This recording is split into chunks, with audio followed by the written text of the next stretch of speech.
কি কিছু মনে পড়ে? লবিটা কেমন চেনা চেনা না? জানি না এই ভাইটা কে ছিল, নাজো কি গেম খেলে কি না জানি না কি কারণে এই রেকর্ডটা আমি করেছিলাম, এখনো আছে আমার প্রোফাইল দেখতেছিলাম।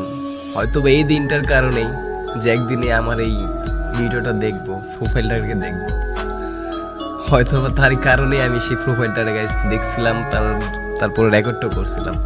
হ্যাঁ এটা দেখো, এটা কি এই লবিটার কথা মনে পড়ে? এখানে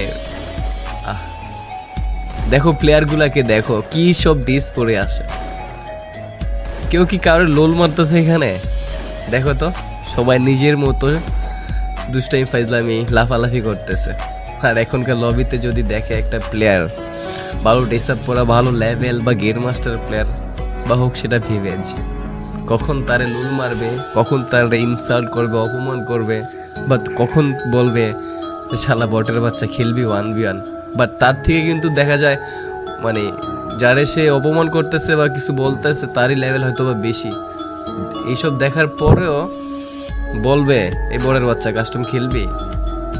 এটাই 2023-24 ফ্রি ফায়ার মানুষদের মেন্টালিটি, আর 2017-18-19-এর প্লেয়ারদের মেন্টালিটি কতটা চেঞ্জ ছিল। এই জন্যই মানে আগের গেম প্লেগুলা, আগের মানুষগুলা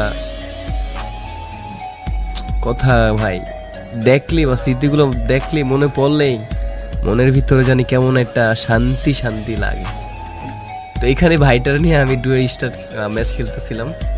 তো এখানে একটা প্লেয়ারকে আমি মেবি নক করে দিচ্ছি ল্যান্ডমাইন দিয়ে।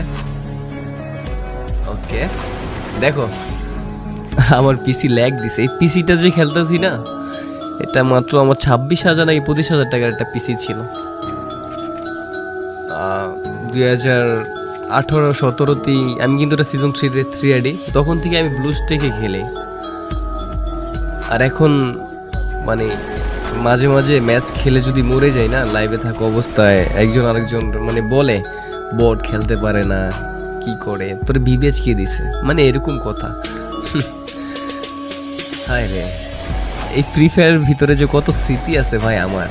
এই যে আমি হেডশটটা মারছি না, এটা সিট আপ হেডশট, মানে তখন বলতো উঠা বসে জুম করে একটা হেডশট ছিল, আমি ওই হেডশটটা মারছি। তোমরা কি হেডশটের কথা জানো? এখনকার প্লেয়ার তোর জানবা না, তোমরা কেমনে জানবা ভাই এগুলা? তোমরা তো এটাই জানো যে এই বোটের বাচ্চা খেলবি 1v1, তোমরা হ্যাঁ এটা ভালো করে জানো। এই এলসি ভাইটা কে ছিল আমি জানি না, যাই হোক ভাইটার খুব